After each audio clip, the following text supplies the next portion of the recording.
Olá, este programa aborda os assuntos relacionados à teologia cristã protestante e como esta área pode lançar luz a diversos temas. Eu sou o Thiago Vercelino e você está ouvindo Praxis, um podcast sobre a prática teológica produzido pelas Faculdades Batistas do Paraná, a FABAPAR. Se você se interessa por questões teológicas e bíblicas e quer entender melhor como é a prática teológica, este podcast é para você. Ajuste o volume, prepare a mente e o coração e seja bem-vindo.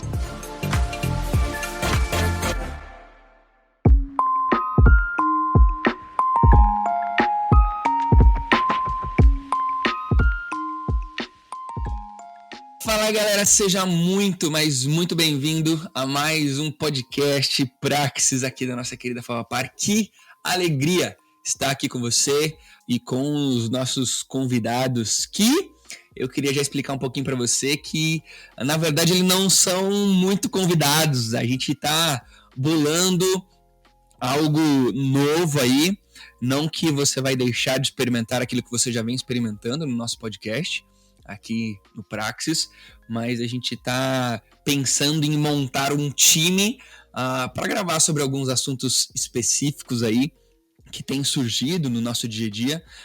E esse time aí talvez ele seja mais presente, mais frequente aqui nas nossas discussões. Mas antes de vocês conhecerem essa galera que vai caminhar um pouquinho mais junto aqui no Praxis, eu quero pedir para você, clica aí em curtir se você está no YouTube, se inscreva aí no nosso canal, mas se você está em qualquer outra plataforma, porque o Praxis ele está presente em qualquer plataforma de podcast que você quiser, você pode ouvir a gente, você ativa aí o que tiver para ativar de notificação, para você receber e não ficar por fora de nenhum assunto do Praxis, tá bom? Então, se inscreva aí, ativa tudo que dá para ativar, tá? Se esse conteúdo for relevante para você e se os outros estão sendo relevantes para você, não deixe de compartilhar com cada vez mais gente. Beleza? Mas vamos lá. Vamos conhecer essa mesa aí de bate-papo, de conversa que vai aparecer com mais frequência no nosso podcast. Eu vou começar pela ordem do meu vídeo, tá bom? Vocês não estão vendo a gente só ouvindo, mas a gente tá com a câmera ligada pra gente poder... Mas vamos lá, de acordo com a minha câmera. Renato, fala aí pra galera que não te conhece quem você é. Olá, Thiago. Sou Renato, sou pastor, sou psicólogo ou pseudo, um pouco de cada uma dessas coisas. E a gente vai tentando a cada dia, né, se especializar melhor, crescer nessas áreas. Mas sou professor na FABAPAR também, sou pastor auxiliar aqui em uma igreja de Curitiba e parece que sou autor de um livro também, então é um pouquinho de cada coisa aí. São um pouquinho de cada coisa, mas um privilégio para mim poder estar aqui. Também sou casado com a Flávia, pai do Benjamin, né, diria os mais importantes. Boa. Seguindo minha câmera então, Lucas. Bom, sou o Lucas, muito bom estar aqui com você, Thiago, com a nossa audiência. Sou um apaixonado pela cultura nerd, apaixonado pela cultura pop, apaixonado por Bíblia, por teologia. E eu tento dar aula de um pouco de tudo isso aqui na FABAPAR. Show! Nossa última integrante, Lígia. E aí, pessoal, eu sou a Lígia, sou tutora aqui na FABAPAR, fiz teologia na FABAPAR, pós-graduada na FABAPAR também, tia do Ministério Infantil e maratonista de Netflix. O que você gosta de ouvir, de assistir, Lídia? Fala aí, o que você tá maratonando no momento? No momento, eu tô maratonando This Is Us. Mas beleza. E eu sou o Thiago Vercelino.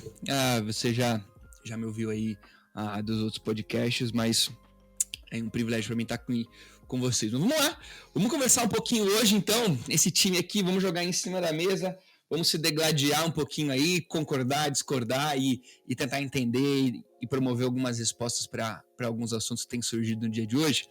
Eu queria que a gente conversasse um pouquinho sobre duas reportagens. A gente não precisa falar das reportagens em si, mas eu queria exemplificar. Recentemente saíram duas reportagens falando um pouquinho do relacionamento do jovem com o cristianismo. Uma reportagem da Veja, uma reportagem que, obviamente, se você leu ela, né, você percebe que tem um cunho ali político bem forte na reportagem, não temos como descaracterizar isso, mas ela simplesmente levanta um assunto, né? Porque jovens de esquerda têm saído das igrejas evangélicas. E a outra a outra reportagem, vocês vão perceber o que eu quero destacar que está em comum entre as duas reportagens, né? Diz lá, é da BBC News, que fala: jovens sem religião superam católicos e evangélicos no estado de São Paulo e no Rio. O que eu queria destacar dessas duas reportagens? O fato de jovens ou estarem saindo da igreja ou estarem se denominando sem religião ou aderindo o cristianismo como somente mais uma dessas religiões. Isso para mim levanta um problema que nós estamos vivendo, que talvez outros nas suas épocas já viveram, mas as respostas talvez sejam diferentes. De jovens que estão se frustrando cada dia mais, ou com a igreja, ou com o cristianismo. E eu queria que a gente tentasse bater um papo aqui sobre o porquê que isso talvez esteja acontecendo. Renato, Lucas, Lígia, vocês percebem esse movimento? Vocês concordariam com as duas reportagens? Ou as duas reportagens estão viajando? Não, o cristianismo entre os jovens está uma maravilha e vamos só louvar a Deus e agradecer por isso. Como que vocês veem? Não, com certeza esse dado ele é interessante e, né, a gente que é pastor, que prega para jovem, né, Tiago? No ano passado eu lendo uma pesquisa também, duas pesquisas na verdade, da Lifeway Research, que é um instituto de pesquisa bem famoso lá nos Estados Unidos, do Instituto Barna também dos Estados Unidos, e os dois apontavam a mesma coisa, que a juventude vive uma realidade de crise de fé, que eles chamam. Né? Um apontava que 66% dos jovens de 18 a 22 anos vão deixar a igreja, né? Isso antes da pandemia, isso é de 2019. E se eu não me engano, o Instituto Barna foi feito na pandemia, daí em 2020, dizendo que a pandemia impactaria profundamente o grupo de 18 a 29 anos, né? Acelerando esse processo de abandonar, né, o seu vínculo religioso com alguma igreja ou alguma comunidade religiosa. Mas, de fato, a gente não pode tampar os olhos para essa realidade. A juventude tem deixado as igrejas. Agora, o motivo exato para isso, eu acho que a discussão é um pouco mais profunda. Eu acho que parte do motivo é a gente, conforme o tempo vai passando e a modernidade e a contemporaneidade vão aumentando, a gente vai encontrando algumas dificuldades no próprio ser humano. Se a gente for olhar para o passado, adolescente, jovem, né? Passado, que eu digo séculos atrás, isso não eram conceitos que existiam aí dentro da humanidade. Ontem mesmo eu estava dando aula para o pessoal de Novo Testamento, e a gente vê a Bíblia falar de criança, a gente vê a Bíblia falar de homens e mulheres. Então você não tem um meio termo entre isso. E quanto mais parece que o tempo vai passando e nós vamos dividindo aí o desenvolvimento humano, repartindo o desenvolvimento do nosso intelecto, a gente vai se confrontando com novos desafios diante dessa modernidade que nós temos vivido. Eu concordo com o Renato, né? Nós temos aí, de fato, uma juventude fugindo da igreja, fugindo da religião. Não acho que é um único motivo, eu tenho algumas teorias na minha cabeça aqui para compartilhar com vocês. Particularmente, como líder de jovens, eu não vejo tanto isso na minha realidade local. Graças a Deus, eu pelo menos não enfrento tanto essa evasão dentro do meu contexto local. Agora, quando a gente observa notícias como essa, e quando a gente observa relatos de colegas, a gente vê realmente que está tendo uma evasão significativa. Mas eu creio que isso é fruto desse desenvolvimento que a gente tem tido da compreensão do humano, e a gente está transmitindo isso para as gerações. A modernidade está vindo com grande força e acho que isso aí contribui bastante para esse processo estar ocorrendo. Lígia, para você também tá sendo claro, ou também você tá igual, ou você tá na igreja do Lucas? Você é uma jovem que não tá saindo da igreja. Bom, eu sou uma jovem que não saiu da igreja, então eu acho que tá tudo bem. Boa, Mas eu percebo assim, os meus amigos, por exemplo, de adolescência, infância, não estão na igreja mais. Pouquíssimos estão, né? Não significa que eles não tenham uma espiritualidade, mas o compromisso com eclesiástico não tem, né? E nem interesse nenhum. E o que eu percebo, pelo menos especificamente no caso deles, é que a igreja não conversa mais. Eu concordo muito com o Lucas que a sociedade está mudando, rede social, todo o conceito que a gente tinha do que era ser um jovem já é muito relativo, cada hora é uma coisa, e a igreja talvez não esteja respondendo, conseguindo acompanhar, né, propor respostas para essas questões que têm surgido. Vocês acham que é saindo da igreja ou perdendo o interesse? Eu acho que a gente, eu acho que são coisas um pouco diferentes na minha perspectiva. Então, isso que eu ia levantar também essa questão, porque na minha igreja local, como eu mencionei aqui, que a gente não tem vivido tanta evasão. Nós não temos perdido jovens da membresia da igreja, muito menos do convívio de uma forma geral. Agora, algumas coisas que a gente faz com juventude na igreja deixaram de ser efetivas. Vou dar um exemplo. Um exemplo que eu estou vendo na atualidade, neste exato momento. Inclusive, eu tenho amanhã uma reunião de jovens com os meus jovens lá da igreja. Nós temos reuniões todos os sábados. Tem sábado que bomba, tem sábado que não pode. Poxa, eu vou dizer que é porque realmente o cara não está interessado, ou será que algumas ações que nós temos promovido como igrejas locais, elas não têm sido tão efetivas assim? Eu acho que também tem que... Eu não consigo adesão em tudo que eu promovo na minha igreja local. Será que isso significa que ele está se desvinculando da igreja local? Bom, a gente já está começando a descobrir que a nossa intenção em gravar um podcast só sobre esse assunto, talvez ela vai pelo ralo, porque vai dar para separar esse podcast em várias fatias e vários desdobramentos. Mas se a gente fosse, então, pensar em levantar alguns motivos, né? Acho que essa autocrítica que o Lucas levantou é massa, né? Do tipo, será que, de fato, isso está acontecendo, né? Ou são só algumas propostas que são feitas e elas são a adesão delas é diferente, né? Mas se a gente tivesse que levantar alguns motivos e debater um pouquinho sobre eles. Vamos falar um pouquinho sobre essa modernização da sociedade, né?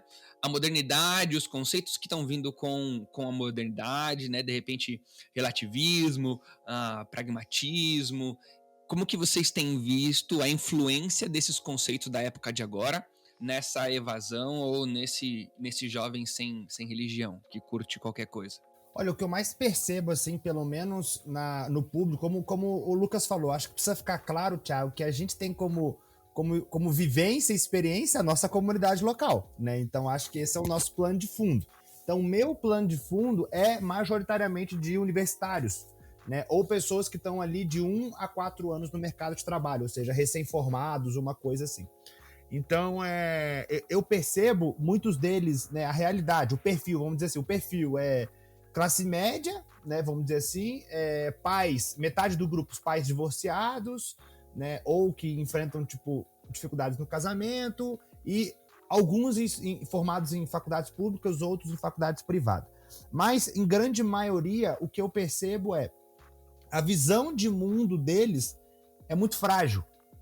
E a consequência disso, e que isso volta, né, para a questão da fé e da vivência religiosa dele, vamos chamar assim, é uma vivência religiosa vazia, né, sem sentido. Então, o que eu mais percebo assim é uma geração, né, que eu poderia dizer que é uma geração vazia de sentido. Eles têm muita dificuldade em atribuir sentido às coisas e, consequentemente, aquilo perde o valor muito rápido. Como o Lucas falou, você tem um culto num sábado muito bom, com uma temática muito boa, com uma palavra muito profunda, entre aspas aqui, tá, gente? Vocês não estão vendo, mas entre aspas. As pessoas se quebrantam, vão lá na frente, né, se derramam na presença de Jesus, mas sábado que vem, aquilo já não faz mais sentido. Aquilo já não tem mais reflexo nenhum, aquilo já não tem mais importância. Então eu percebo assim que tudo é muito vazio para essa geração. Eu vejo que isso, Renato, pode estar linkado com duas coisas. A ausência de sentido porque eles são bombardeados com sentidos diferentes em vários aspectos, né? Então, ainda mais vamos usar o exemplo dos pais divorciados, né? Então, são jovens que estão chegando na idade de juventude, onde talvez o pai promove um tipo de sentido para a vida do filho. A mãe, ela coloca outro sentido para a vida do filho. E ele descrede casamento. Ele descrede Exato. Casamento, ele descrede amor, ele descrede muita coisa. O assunto casamento, para ele como propósito, acabou. Aí a igreja promove para ele também, ou propõe, uma outra alternativa de sentido. A faculdade propõe uma outra alternativa de sentido. E o grupo de amigos, outro. O grupo de amigos, um outro sentido. Então, ele tem várias opções. Então, acho que talvez seja um sentido da coisa. Mas Thiago, se a gente fosse dizer aqui, a igreja tem um período na semana da vida desse jovem. Uhum. Talvez de 2 a 3 horas. Ele tem mais 7 dias que ele vai ser bombardeado por muitas outras coisas. Né? Tem esse lado também, né? Sobre essa questão das influências que ele recebe externa. Né? E se ele chega nessa fase com tantas propostas de sentido para a vida dele, sem uma crença fundamentada, uma crença enraizada, de fato, é igual uma criança entrar numa loja de doce e a mãe pedir para escolher uma coisa só. Não tem como. A criança vai ficar maluca, ela vai entrar na loja de doce e vai falar assim, como é que eu vou escolher um doce só, mãe? Olha isso aqui. O jovem acontece com isso. Como é que eu vou escolher uma coisa só? Como é que eu vou escolher ser como meu pai, o exemplo da minha vida? Ser como minha mãe, o maior amor que eu tenho, o exemplo da minha vida? Ou ser o que a faculdade me propõe, né? O meu sucesso, não sei o quê. Ou ser como meus amigos, ter prazer, curtir, não sei o quê. Ou ser como a igreja e essas coisas não batem entre si, elas não fazem sentido de alguma forma juntas, elas precisam andar separadas, eu tenho que escolher uma coisa. Não tem como escolher um doce só na loja de doces, né? E aí a gente vê a força do pragmatismo desse contexto todo.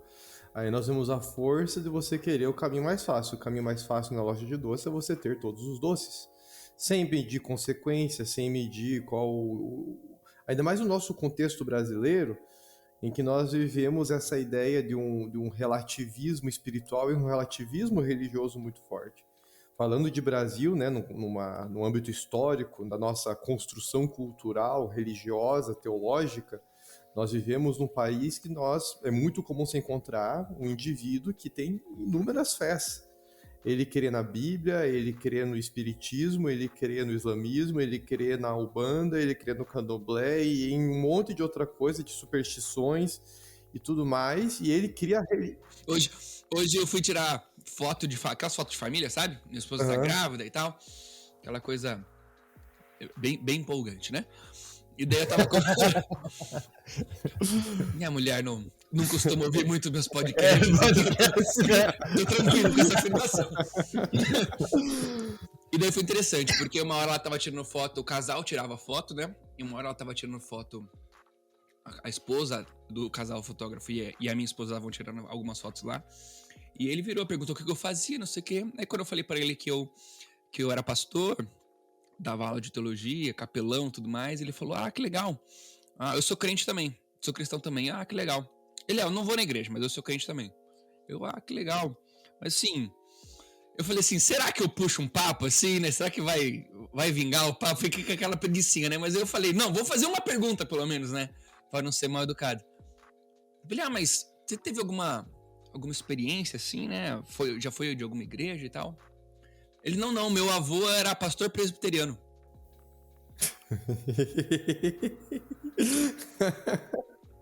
Iam rolar novas fotos, aí eu não fui mais a fundo, assim. Mas a conclusão que eu cheguei ele tinha que falar que ele era alguma coisa pra mim. E ele falou que ele era cristão porque o avô dele era pastor presbiteriano. Sei lá, se ele já teve alguma coisa ou não, né? Cara, eu vivo algo muito parecido. Eu tenho um pavor de pegar aplicativo para ir pra faculdade por causa disso, cara. Daí o pessoal vê lá no aplicativo Fabapar. Em geral, em 90% dos casos, graças a Deus os curitibanos não gostam muito de dialogar, né? Assim como eu. Em 90% dos casos não rola uma conversa. Mas tem aqueles 10% que perguntam, nossa, faculdade Batista, você faz o que lá? Aí já me dá aquela dor no coração, cara. Sou professor de teologia, né? Não vou mentir que, né? Deus não gosta dessas coisas, né? Não dá vontade de encontrar outro ofício. Eu falei, não, sou professor de teologia. Aí os caras vêm com o papo já, cara, de teologia, né? E realmente... Não, e é impressionante como eles sabem o que é teologia, né, cara? As pessoas sabem o que é teologia, Lucas. E eles querem discutir com a gente, cara. Não que a gente não tá aberto pra discussão, né? Mas daí você vai percebendo... Eu sou um teólogo cristão, eu tenho convicção da minha fé cristã. Só que daí, esse relativismo tá tão difundido que as pessoas têm inúmeras crenças e creem que os outros têm essas mesmas crenças. E eles vão falando como se a gente vivesse nesse contexto, cara. Quando eu estou trabalhando com jovens, a gente percebe muito isso no próprio diálogo com eles. Eles vêm nos trazendo percepções, eles vêm nos trazendo reflexões, e você fica indagando onde que está isso na Bíblia. Não fui eu que ensinei, não fui eu que falei, não foi no culto de domingo que foi pregado, por causa desse relativismo.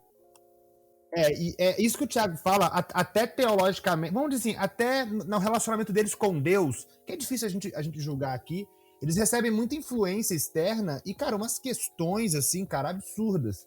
E eu também pego muito isso que o Lucas tá falando, jovens que vêm com questões que geram crises da fé deles, que fala, meu, da onde a pessoa que tirou isso, tipo, da onde ela tirou isso, da onde ela inventou isso, da onde...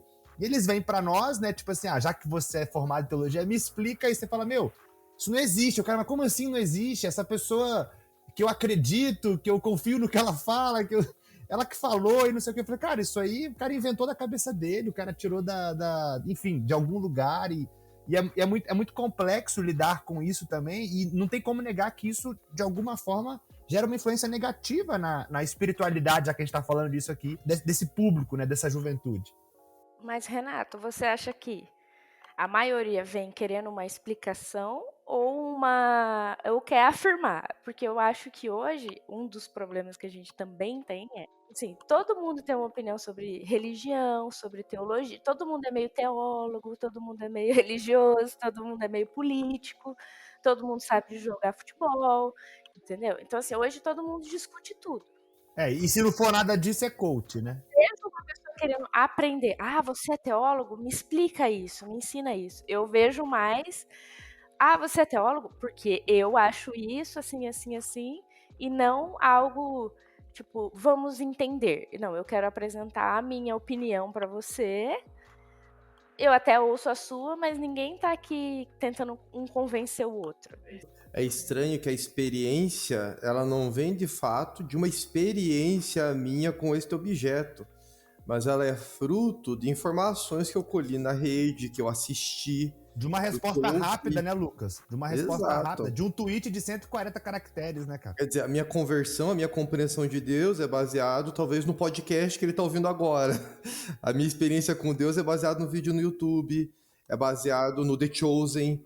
Mas será que é isso realmente, experiência com Deus? É isso realmente que a gente ensina nas nossas igrejas? O Lucas, você tá falando mal do The Chosen? Não tô... Cara, eu nem assisti The Chosen ainda. Eu só ouço falar dessa série. Eu também não consegui assistir ainda. Não consegui que susto. Eu ia pensar que eu era o único daqui dessa Não consegui.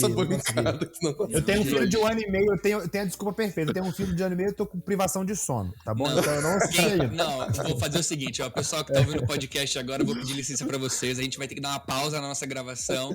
Eles vão assistir The Chosen, porque eu só aceito continuar a gravação desse grupo depois que eu tiver pessoas que já assistiram The Chosen junto comigo nessa gravação. Cara, em sala de aula, os alunos vêm dando exemplo, eu dou aula de evangelhos, e os alunos vêm, no The Chosen aconteceu isso, eu fico olhando, então, eu não sei o que você tá falando.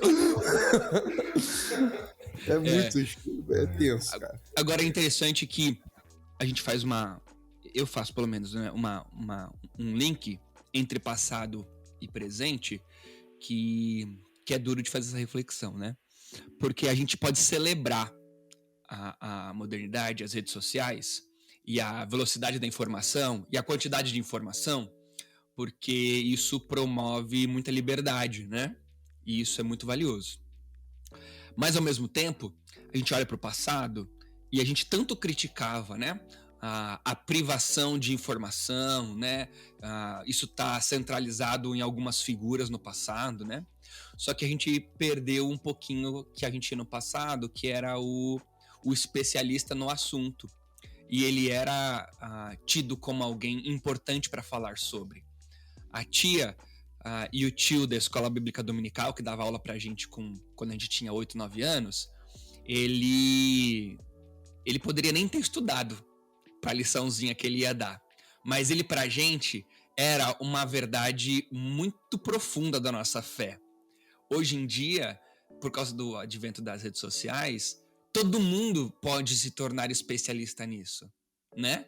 É só você ver a quantidade de Instagrams que existem. Puxa, tá me vindo alguns nomes agora, Deus me dê sabedoria. E te conforta, eu pensei em alguns também quando você falou. Tá bom. A quantidade de gente que tá falando sobre o evangelho, sobre a Bíblia, sobre verdades e tá empurrando pro cristão ou para quem sobre fórmulas do sucesso, né, cristão, na verdade, né? Exato. Teve um dia que eu precisei ver inteiro o vídeo, porque a pessoa falou assim, porque a minha vida devocional, ela é assim, eu tava numa pegada, eu tinha acabado de gravar um podcast sobre vida devocional, aí eu peguei, não, vou ouvir, né, o que a pessoa, só pra ver, gente, mas era assim, era de um absurdo o conteúdo do videozinho, de bater um desespero, de saber que pessoas tomam aquilo como verdade de regra de fé e de prática, sobre a maneira de ela praticar a vida devocional dela. Então essa pluralidade de informação, ela acaba fazendo com que pessoas vão atrás de muita informação errada, ou de informações tão rasas, que de fato não são capazes de sustentar a fé, né? De sustentar qualquer tipo de convicção, né? E nós podemos não necessariamente ficar só na igreja com relação a essa problemática. Se a gente vier para o campo, né, meu campo acadêmico, onde eu atuo também, a gente vai para a sala de aula, a gente enfrenta a mesma dificuldade, não é só na igreja não. Você pega uma geração de estudantes de teologia que já vem com uma carga de conhecimento teológico, de fontes duvidosas, de fontes não acadêmicas, e aí você tem que tratar, até porque aqui, né... Lucas, o clássico Discovery na nossa aula de Panorama Geral de Israel, né? Cara, é complicado. Mas, professor, né? Eu vi no Discovery! Cara. Eu vi no Discovery! Cara...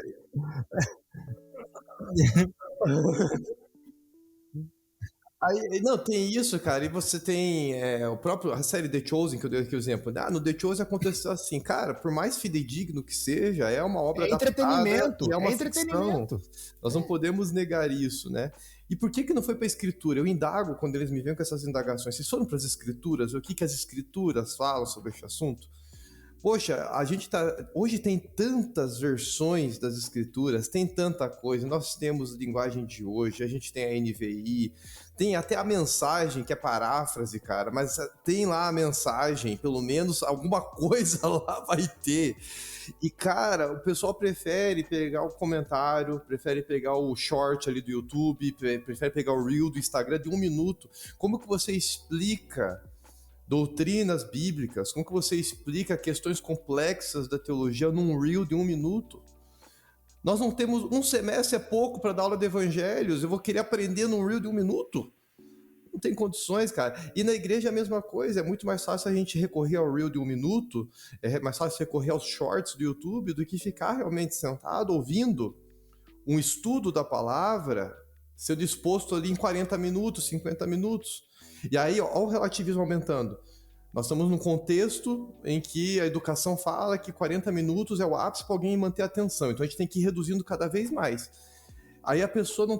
Cara, é muito complicado. É muito complicado. Aí a gente tem que encurtar o nosso discurso e é difícil, cara. É difícil. Acho que pior do que o Reels é querer transformar as caixinhas de pergunta do Instagram em gabinete pastoral, sabe? Eu tenho visto pastores, assim, né, como diz o Thiago, que eu não cite nenhum nome agora, que o Senhor purifica os meus pensamentos, mas pastores que assumem uma responsabilidade de exercer pastoreio, e aqui pastoreio com muitas aspas, sobre a vida de outra pessoa que não está na comunidade dele e não está ali debaixo da área de pastoreio dele, com respostas rápidas e curtas para questões muito complexas. E, sinceramente, eu nunca coloquei caixinha de pergunta no meu Instagram por conta disso. Primeiro, porque não teria pergunta nenhuma, porque meu público é muito curto. Mas, segundo, porque algumas perguntas precisam ser direcionadas para o gabinete. E não devem ser respondidas, como o Lucas falou, no history de 15 segundos. Então, tudo isso é reflexo dessa geração que quer respostas rápidas para questões complexas, quer ensinamentos práticos para coisas que não tem como ser práticas, você precisa debruçar, né, a sua cabeça sobre um livro, estudar e pesquisar e procurar fundamento para aquilo. E eu lido com isso, eu já falei isso com o Thiago uma vez, eu acordo, acho que foi no nosso podcast sobre aconselhamento pastoral, Thiago, ou aconselhamento bíblico, eu não lembro agora, que a gente com falou você que... foi o pastoral. Isso, que a gente a gente acorda com uma enxurrada de áudio no WhatsApp, você acorda ali na segunda, na terça, uma enxurrada de áudio, e você passa a manhã do dia respondendo áudio de coisas que deveriam estar sendo tratadas num gabinete. E hoje a minha resposta é, querido irmão, ou querido jovem, enfim, lógico, não respondo assim. Mas eu falo, cara, isso aqui a gente precisa sentar e conversar, e eu não respondo mais. Porque as pessoas, elas não se dispõem mais a parar, desacelerar, sentar numa cadeira e conversar com você, para que ela possa, talvez, botar as ideias dela no lugar. Então é uma geração muito acelerada, e eu acho que esse processo acelerado de assimilação e de conclusão de coisas, né, tem influenciado para essa liquidez, né, de tudo aquilo que eles vivem. Agora, esse nosso papo, ele pode ser facilmente confundido com 4 jovens de 30 e poucos anos. Todo mundo aqui já passou de 30? Quase. Não, sou novinho daqui, quase. 2.9. Olha aí. Então tá. Então, perto dos 30. Gente, sabe o que eu tava pensando? A gente tá gravando esse episódio aqui dia 13 de maio, então dia 16 de maio é meu aniversário. E o pior não é fazer 33 anos, porque eu vou fazer 33 anos na segunda-feira. O pior é pensar que eu estou chegando na idade da piada da idade de Cristo, que não é a idade de Cristo, né? E eu tô pensando na piada que vão fazer sobre a idade. Então eu tô tão velho que além de fazer 33, eu tô pensando na piada de velho com relação a ter 33 anos. Mas nós podemos ser facilmente confundidos aqui no nosso papo como 4 jovens em 4 velhos com corpo de jovem. Porque a gente tá batendo nas redes sociais, batendo nas coisas curtas e tudo mais. Acho que ficou claro, né? Tem que ser bem maldoso pra falar que a gente só ficou falando mal aqui disso. Mas a gente pode estar passando um pouquinho dessa mensagem, desse envelhecimento, porque é um discurso de alguém mais velho mesmo, né? Criticar, só simplesmente criticar essas coisas.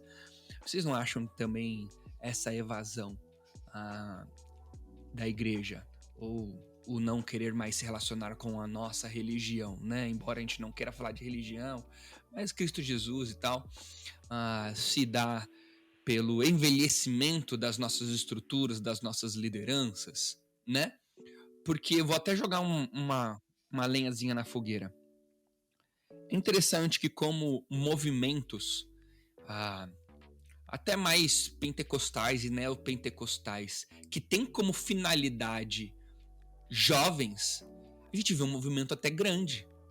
Esses movimentos não estão se enfraquecendo, eles estão crescendo.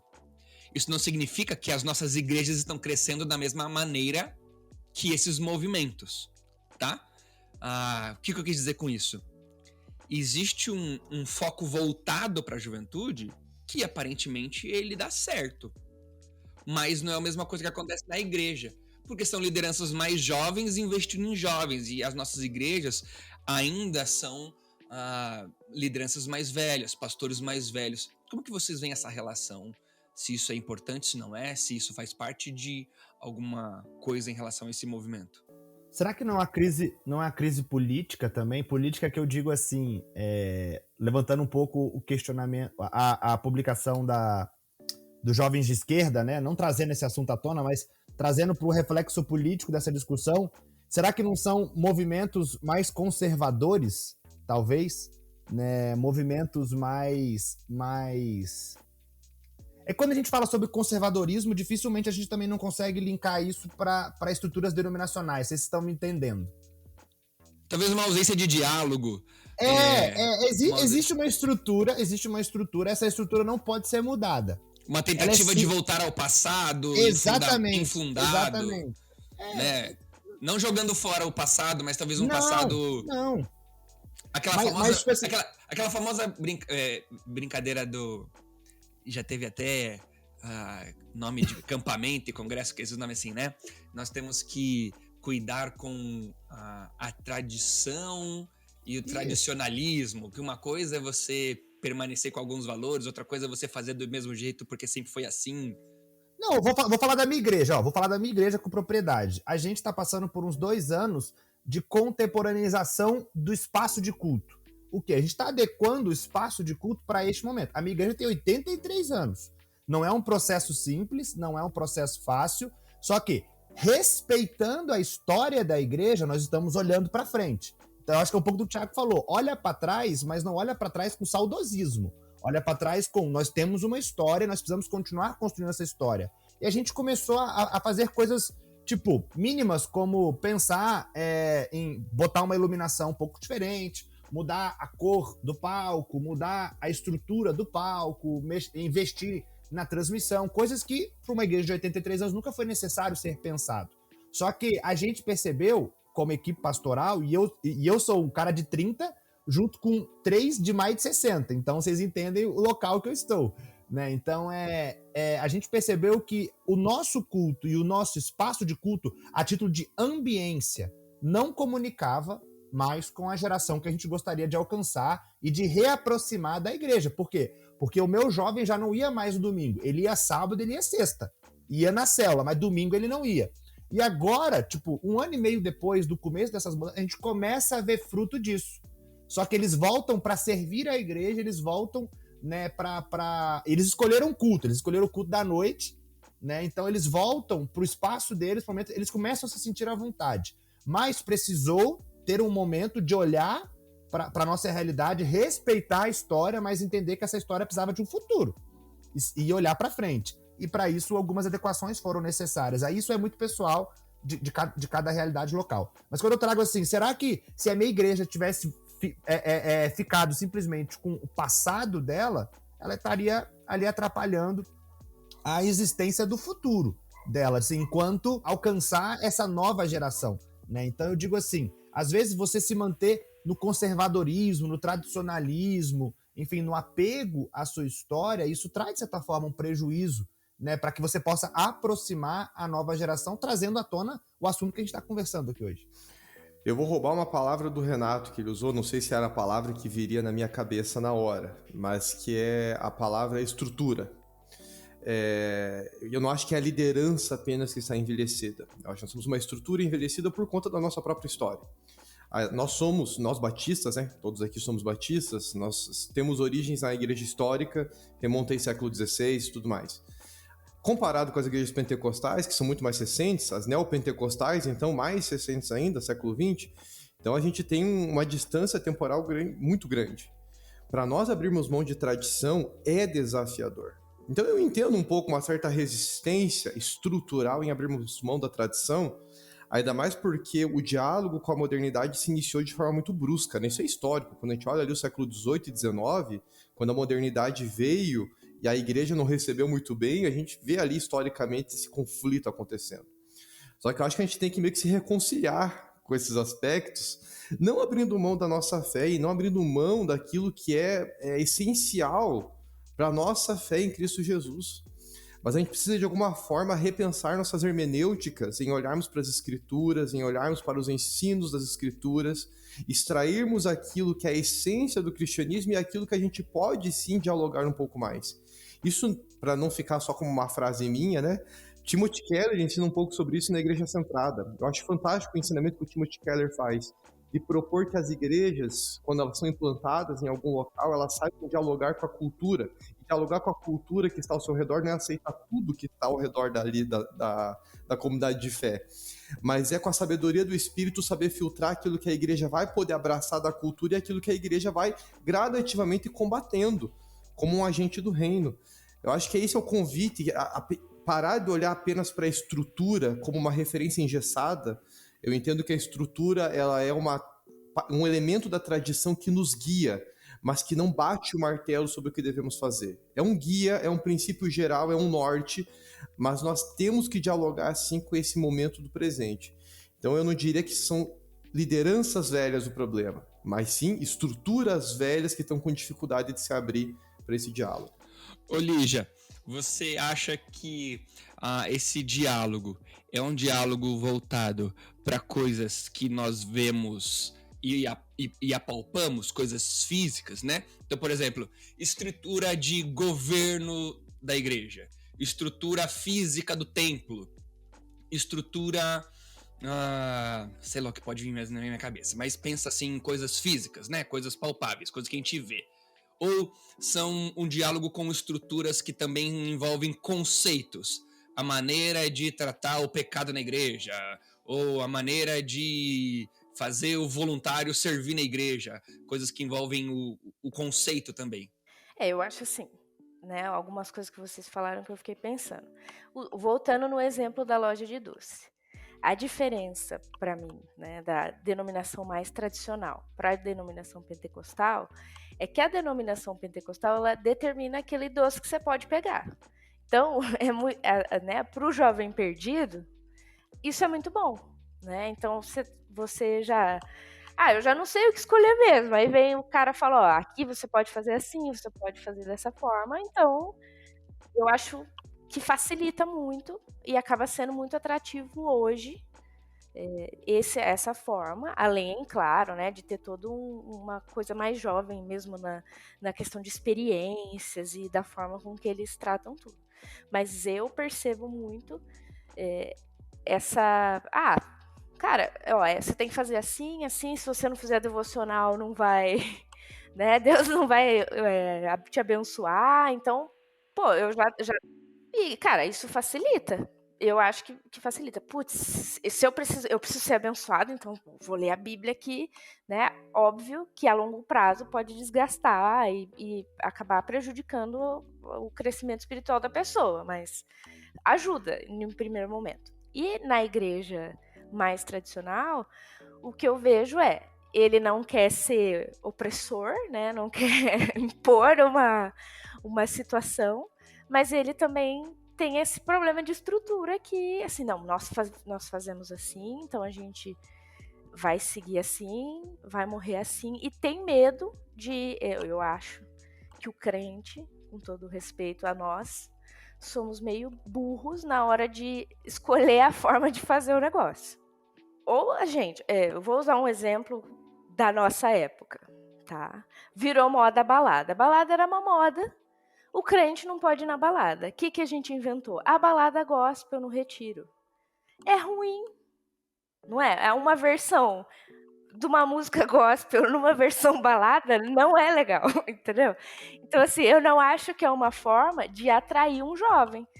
Ele gosta de ir na balada, ele gosta de uma música eletrônica, vamos fazer uma versão gospel da música eletrônica, entendeu? E aí eu vejo isso. O crente, ele tem um medo de ultrapassar uma linha. Será que eu estou indo para o mundo? Ou, né, vou desviar alguém? Né? E aí a gente não tem essa estrutura, entendeu? Essa, para mim, é a falha estrutural. Eu vejo que nós temos líderes jovens, nós temos pessoas que querem, que desejam trazer isso, mas eles não têm... Eu não sei qual é a palavra, vocês que são mais... né? Vocês perceberam que o meu vocabulário um pouco não é tão elaborado assim, mas pra mim falta. Tipo... É interessante como a gente também tem a tendência de colocar... de encontrar culpados... culpados com nomes e culpados com formatos, né? Então, a culpa do jovem tá se denominando sem religião, ou dele tá saindo da igreja, tem um nome. O nome são os antigos da igreja. Tem um nome, são as heresias da igreja. Tem a estrutura é retrógrada. A gente acaba procurando, né, a todo momento essa estrutura, seja ela de coisas ou de pessoas para justificar, né? Mas eu queria levantar um ponto aqui, que existe também um problema que a gente precisa tratar com relação a isso, né? Que um dos principais problemas de jovens saírem ou se denominarem sem religião é o próprio coração desse jovem, né? É o próprio ser dele.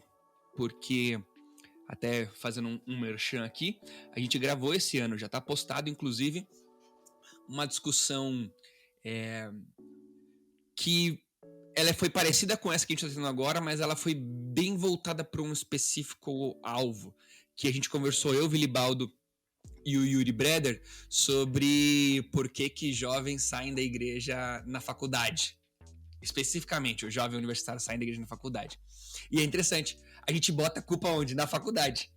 Não, porque a faculdade é um lugar cheio de pecadores, porque a faculdade tem vertentes filosóficas que vão contra os ensinamentos da igreja. E a gente bota a culpa na faculdade. Mas quando na verdade é uma má estruturação, uma má formação do coração daquele jovem cristão para ir para a faculdade que levou ele. Senão a faculdade é uma ótima oportunidade, não é uma péssima oportunidade para esse jovem cristão. Então eu queria levantar essa bandeira de que temos que levar em consideração que isso acontece por causa do coração pecador.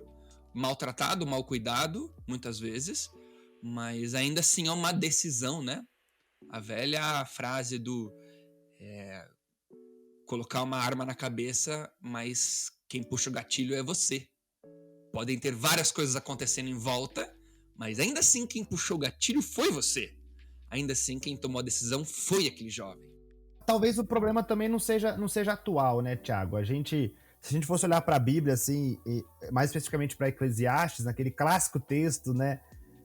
Viva sua mocidade, enquanto os dias maus não cheguem. Achei que era muito estudar em Fado da Carne. Esse eu gosto. Não, é que o versículo 1 do capítulo 12, que é esse texto está no final do 11, aí vem o versículo 1 no capítulo 12 que fala, mas não se esqueça do seu Criador. Então, existe uma relação muito grande, assim, dessa falta de tipo, a juventude, ela na busca por estar no mundo sem ser no mundo, a juventude cristã, vamos dizer assim, né?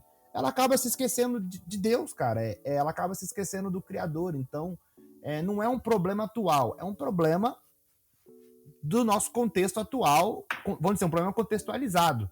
Mas esse problema do jovem se perder e estar perdido, vamos dizer assim, sem referência ou com vazio existencial, como a gente colocou aqui, ou absorvendo tudo, dando tiro para todos os lados, vamos dizer assim, na verdade é algo que não é exclusivo nosso, né? Ele está aí, né? Cada um vivendo o seu momento, mas isso não quer dizer que nós devemos tapar os olhos, né? Não estou justificando, não, é uma fase, vai passar, não é isso. É só que é um problema que sempre existiu e é um desafio que a gente sempre tem que assumir. É um desafio de leitura bíblica, na minha humilde opinião. Isso é uma coisa que a teologia do século XIX trouxe, a filosofia e a teologia do século XIX e XX, da gente ler o texto e esperar e querer que o texto se molde aquilo que nós temos dentro de nós. Então, o texto, é evidente, não estou dizendo que isso não existe, né, mas foi algo que veio com muita força na contemporaneidade, que é lermos a Bíblia e querermos interpretá-la segundo nossas emoções e sentimentos.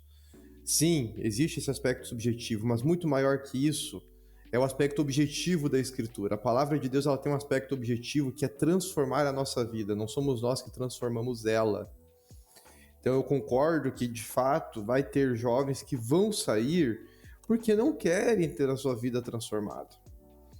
E se, de fato, eles não querem ter a sua vida transformada, eles não vão conseguir permanecer na igreja.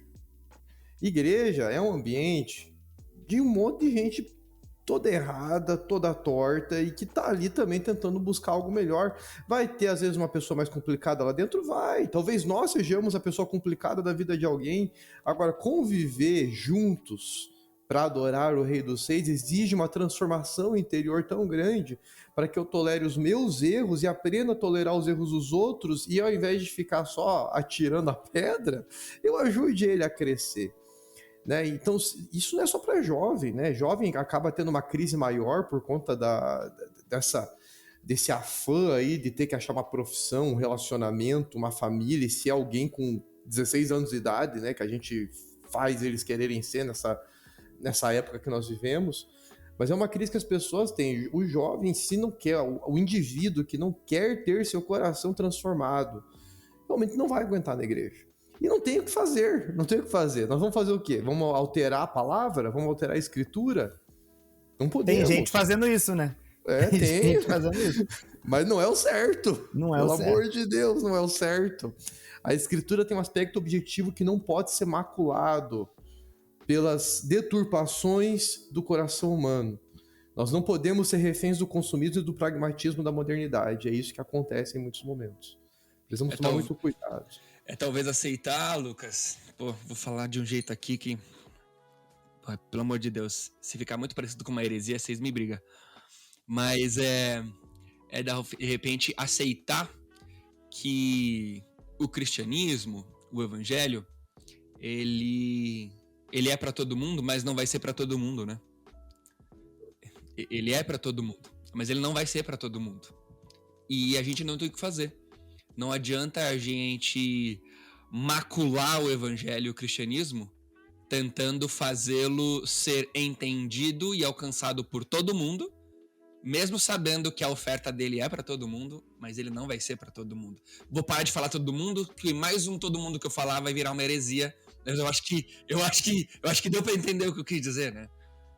Não, e como líderes e jovens, não sei os demais aí, mas a gente vive esse conflito principalmente quando nós temos que lidar com os pais desses jovens que estão saindo das igrejas, né? Eu já ouvi alguns relatos de pais desesperados. Só que assim, há casos que sim, lógico, como líderes a gente vai se mobilizar, vamos ir atrás, vamos orar, vamos tentar chamar para o nosso grupo, para os nossos encontros, mas vai chegar um momento ali que a gente vai ver a aflição do pai e falar, cara, não tem mais o que fazer, a semente foi lançada, agora tem que esperar, se for da vontade do Senhor, ela vai germinar, não tem como nós controlarmos o desenvolvimento da semente. Marcos 4 nos ensina isso lá na parábola da semente, não tem como controlarmos o desenvolvimento dela. Nosso papel é lançar a semente e descansar no nosso Deus. O resto é com Ele, não somos nós que vamos resolver. Só que eu entendo a aflição dos pais porque a gente se compadece da dor deles, né?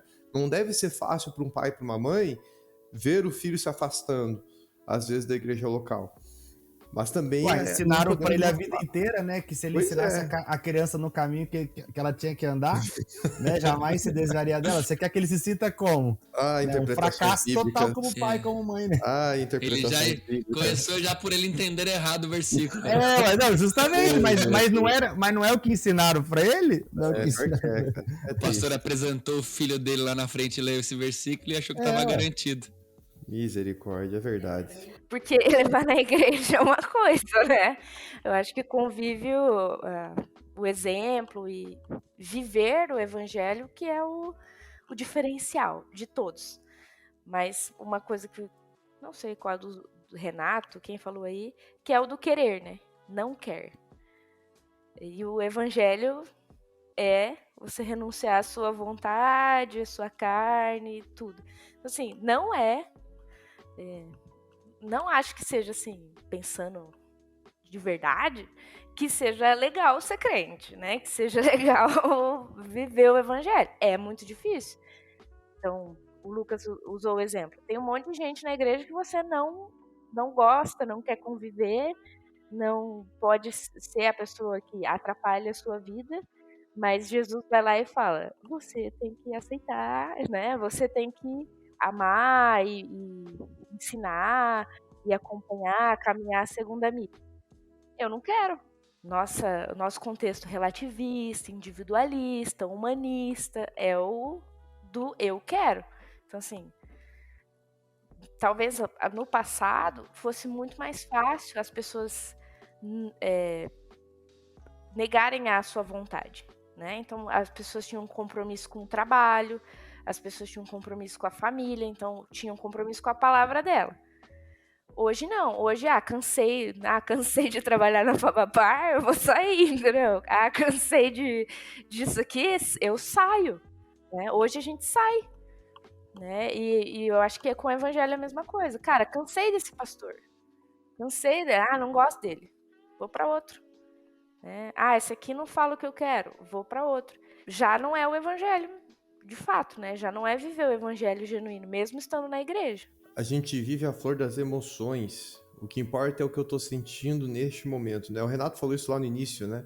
A gente faz uma pregação no sábado e já no outro sábado a gente já esqueceu tudo aquilo que foi pregado, tudo aquilo que foi vivido, tudo aquilo que foi anunciado. Durante a minha semana, aquilo ali já foi deletado na minha memória. E é uma grande realidade. Na hora que eu tô ali no culto, na hora que eu tô com a juventude, eu tô emocionado, né? Só que de repente, cara, o evangelho não é emoção. Evangelho não é emoção. Evangelho é muito mais do que isso. Evangelho é uma decisão. Apesar das minhas emoções estarem, às vezes, muito para baixo, Eu já fui muitas vezes frustrado para a igreja, quando jovem, quando adolescente. Teve vezes que eu não estava afim de ir, teve vezes que eu fui por obrigação, teve vezes que eu fui por rotina, faz parte. Tem vezes que a gente vai assim, mas evangelho, vida, tem vezes que a gente ora desse jeito também. Tem vezes que eu já dormi orando, já dormi lendo a Bíblia, já dormi mesmo, capotei em cima da Bíblia, voltei a ler, capotei de novo, e assim vai indo, cara. Tem dia que é assim. Não Aí leu, a gente né? não lê Não também. leu. Cara, mas a vida com Deus não é só quando eu tô bem. Então quando as emoções prevalecem, cara, aí vira essa bagunça que tá virando. O jovem precisa entender que a igreja talvez não seja um ambiente confortável mesmo. Ele não tem essa proposta de ser um ambiente confortável, né? Aquilo que a gente fala, nós estamos aqui, né? É tipo, ser moldável, ter o caráter moldado a partir do caráter de Cristo, não é um processo confortável, nunca vai ser. Então, a gente precisa entender isso, que se a motivação dessa evasão for uma motivação de que, como a Lídia bem colocou, aquilo que eu quero, busco e desejo não está sendo alcançado, acho que um processo de autoanálise, de olhar para si mesmo e saber se... Será que a minha intenção em estar aqui é de fato ser parecido com Jesus? Se a sua resposta não for sim para isso, talvez o problema seja só você mesmo, né? Em qualquer estrutura que você esteja, não vai fazer diferença, né? Você sempre vai se sentir um peixe fora d'água.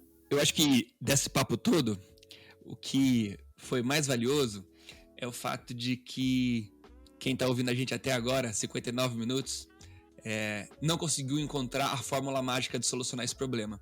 Mas eu acho que esse é o melhor valor que a gente poderia deixar nesse papo. Porque ir com uma fórmula mágica para resolver esse problema significa mais uma atitude que não vai dar certo. Porque não tem uma fórmula mágica para resolver esse problema. Adianta bater no jovem? Não adianta. Porque o jovem já não quer estar aqui. E você vai lá e vai bater nele? Não adianta. Adianta deixar de bater nele? Também não. Eu bato ou não bato? Não sei. Você vai ter que entender em cada contexto específico o que vai ser melhor fazer.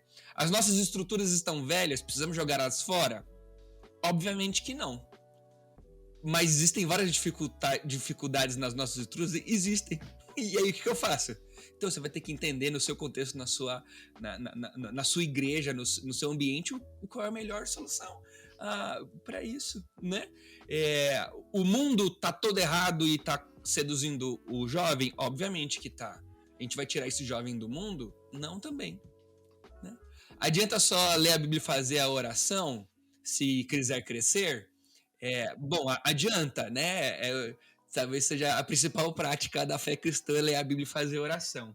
Mas isso sem instrução, sem amparo, sem direção, sem engajamento da comunidade, talvez vai ser simplesmente uma prática religiosa legalista, que não vai te conduzir em lugar nenhum. Eu acho que nós 4 aí podem me brigar se não for o pensamento de vocês. A gente fica feliz com a necessidade de reflexão que isso possa ter gerado em você hoje. Esse foi mais um Praxis da Fabapar, com esse formatinho aqui de bater papo sobre alguns assuntos específicos. Isso não tem um nome, não sei se vai ter, mas a gente vai voltar junto aqui mais vezes, pode ter certeza. Foi muito bom você ouviu a gente até agora, se isso for relevante.